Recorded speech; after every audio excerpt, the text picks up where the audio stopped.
نحمده ونصلي على رسوله الكريم أما بعد رب اشرح لي صدري ويسر لي أمري واحلل عقدة من لساني يفقهوا قولي۔ دینی رہنمائی کی مجلس نمبر 314 میں سبھی سامعین کی خدمت میں السلام علیکم ورحمۃ اللہ وبرکاتہ عرض ہے۔ آج کی مجلس کا پہلا سوال یہ ہے کہ گزشتہ دنوں احمد آباد میں ہوائی جہاز کا حادثہ پیش آیا، اس کے مسافروں میں متعدد مسلمان بھی شہید ہوئے، مگر انتقال کرنے والے اس قدر جل گئے تھے کہ ڈی این اے ٹیسٹ کے بغیر شناخت ممکن نہ تھی۔ تو ہمارا سوال یہ ہے کہ اس طرح لاشوں کی شناخت شرعاً معتبر ہے یا نہیں، اور ایسے انتقال کرنے والوں کی تجہیز و تکفین اور نماز جنازہ کا کیا مسئلہ ہے؟ جواباً عرض ہے کہ ڈی این اے ٹیسٹ ایک طرح کے قرینے کے درجے میں ہے، تو جب کوئی اور شناخت نہ ملے تو اس کے اعتبار سے لاش کی شناخت کی جا سکتی ہے، وہ شرعاً معتبر ہوگی۔ اور جہاں تک تجہیز و تکفین اور نماز جنازہ کا مسئلہ ہے تو اس میں یہ تفصیل ہے کہ اگر جسم یعنی گوشت موجود ہے، اس کا اکثر حصہ، تو اس کی باقاعدہ تجہیز و تکفین، غسل، نماز جنازہ ادا کی جائے گی۔ لیکن اگر صرف ہڈی ملی اور گوشت بالکل نہیں ہے، یا ہے تو بہت معمولی ہے، پارا ہو چکا ہے، تو پھر اس کی باقاعدہ تجہیز و تکفین کی ضرورت نہیں ہے اور نہ نماز جنازہ پڑھی جائے گی، بلکہ پاک کپڑے میں لپیٹ کر مسلمانوں کے قبرستان میں اس کو دفن کر دیا جائے گا۔ سوال کرتے ہیں کہ اگر کسی شخص نے 13 ذی الحجہ کو عمرے کا احرام باندھا اور اسی دن عمرہ بھی کر لیا تو اس کے عمرے کا کیا حکم ہے؟ جواباً عرض ہے کہ 13 ذی الحجہ کی مغرب تک عمرہ ممنوع ہے۔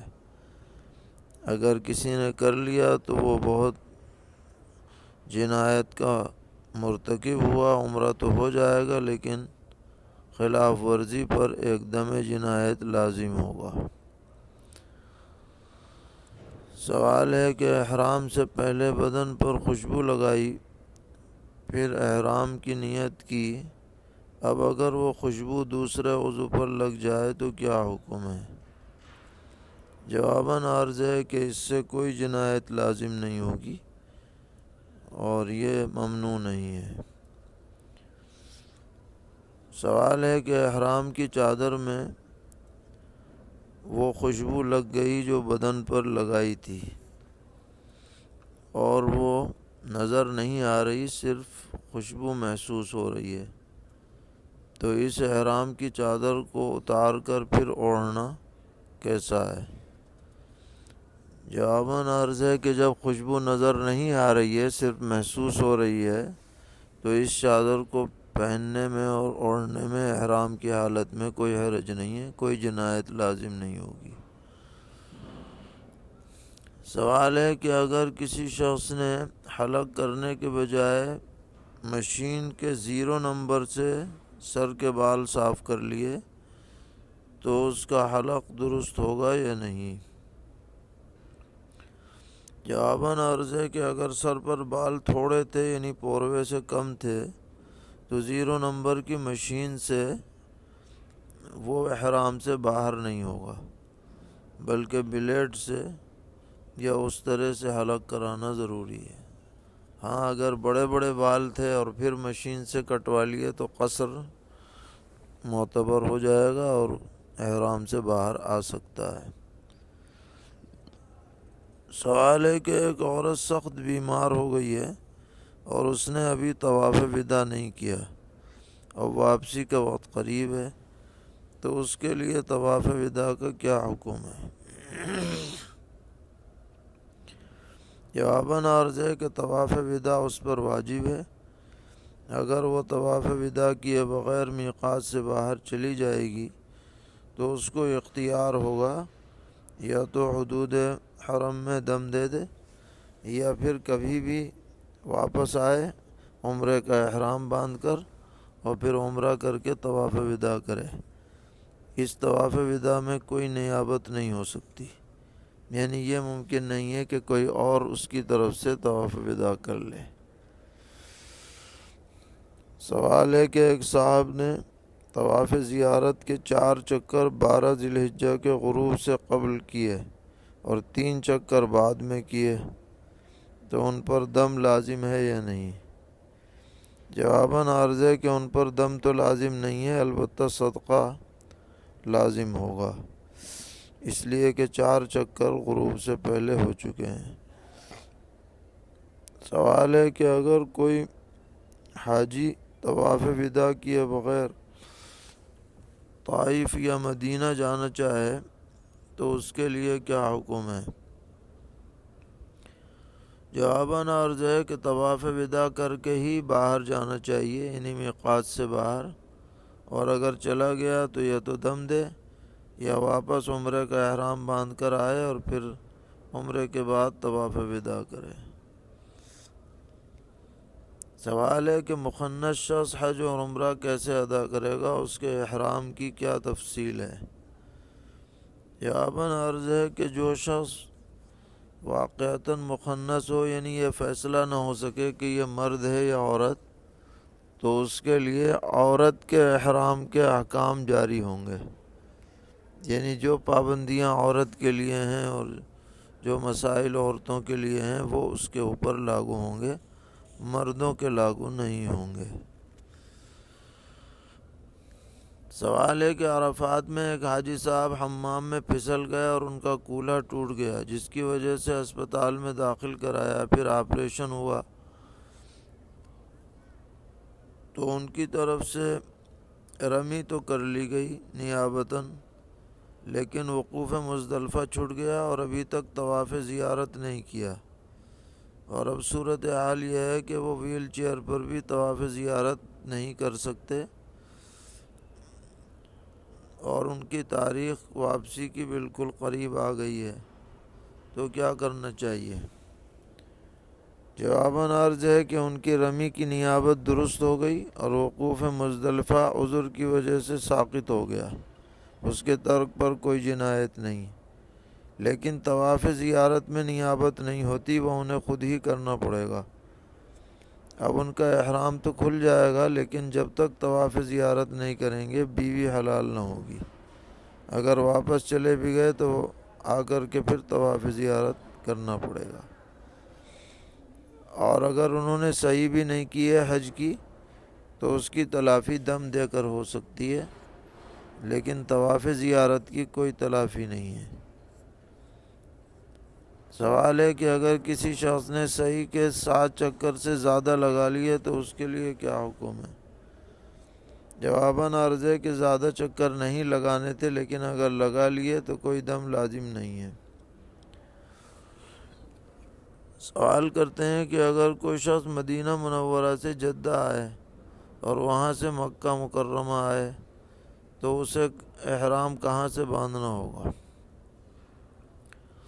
جواباً عرض ہے کہ اگر مدینہ سے چلتے وقت ہی اس کا ارادہ مکہ معظمہ جانے کا تھا تو مدینہ کی میقات سے ہی اس پر احرام باندھنا لازم ہے، اور اگر ابتداءً ارادہ جدہ کا تھا اور جدہ آ کر پھر مکہ جانے کا ارادہ بنا، پہلے سے نہیں تھا، تو وہ جدہ سے بھی احرام باندھ سکتا ہے۔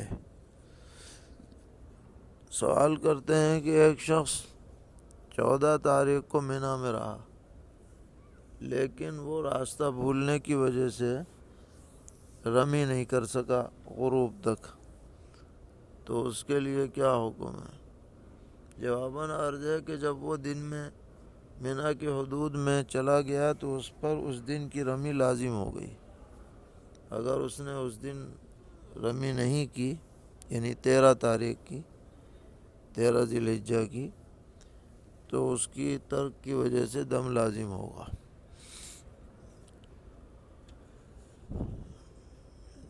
13 تاریخ کو رہا اور اس نے رمی نہیں کی، گویا 10، 11، 12 چوتھے دن رمی کے۔ پوچھتے ہیں کہ بڑے جانور میں ایک صاحب نے 4 حصے لیے تھے، جس میں سے 3 حصے کسی اور کے لیے تھے اور ایک حصہ اپنے نام کے لیے خریدا تھا، لیکن ذبح کے لیے جب نام لکھے جا رہے تھے تو غلطی سے اپنی جگہ دوسرے کا نام لکھا دیا۔ اب قربانی ہو بھی گئی ہے تو اسے کیا کرنا چاہیے؟ جواباً عرض ہے کہ خریدتے وقت جس کی طرف سے حصے کی نیت کی تھی قربانی اسی کی طرف سے ادا ہو جائے گی، غلطی سے دوسرا نام لکھانے سے کوئی فرق نہیں پڑتا۔ ایک صاحب نے ایک بکرا بھیجا ہے، اس کا فوٹو جس کے 2 منہ ہیں، اور پوچھا ہے کہ اس کی قربانی درست ہے یا نہیں۔ جواباً عرض ہے کہ یہ جانوروں کے عرف میں ایک طرح کا عیب ہے، اس لیے اس کی قربانی درست نہیں ہونی چاہیے۔ سوال ہے کہ قربانی کے جانور کے پیٹ میں دھات کی کوئی قیمتی چیز نکلی، مثلا سونا وغیرہ، تو اس کا کیا حکم ہے؟ جواباً عرض ہے کہ یہ گم شدہ چیز کے درجے میں ہے، اس کے مالک کو تلاش کیا جائے، اعلان کیا جائے، اور جب نا امیدی ہو جائے تو اس کو صدقہ کر دیا جائے۔ سوال کرتے ہیں کہ بقرعید کے دن قربانی کے گوشت سے کھانے کی ابتدا کرنا کیا لازم ہے، اور کیا یہ تعبیر درست ہے کہ بقرعید میں آدھے دن کا روزہ ہوتا ہے؟ جواباً عرض ہے کہ بقرعید کے دن جو لوگ قربانی کریں ان کے لیے اپنی قربانی سے کھانے کی ابتدا مستحب ہے، نبی اکرم علیہ السلام سے ثابت ہے، لیکن کوئی لازم واجب نہیں ہے۔ اگر اور بھی کوئی چیز کھا پی لی جائے، پانی پی لیا جائے، کھجور کھا لی جائے تو ناجائز نہیں ہے۔ اس لیے یہ کہنا کہ بقرعید میں آدھا روزہ ہوتا ہے یہ جہالت کی بات ہے۔ بقرعید میں روزہ رکھنا ویسے ہی منع ہے۔ سوال کرتے ہیں کہ اگر کسی شخص نے اپنے بیٹوں سے کہا کہ اگر میں نے فلاں کام کیا تو میں تمہارا باپ نہیں، تو یہ قسم منعقد ہوگی یا نہیں؟ جواباً عرض ہے کہ یہ لغو کلام ہے، اس سے کوئی قسم منعقد نہیں ہوتی۔ اللہ تعالی ہم سب کو دین پر استقامت عطا فرمائے اور ہر طرح کے شرور سے محفوظ رکھیں۔ وصلی اللہ تعالی علی خیر خلقہ محمد وعلی آلہ واصحابہ وذریاتہ اجمعین۔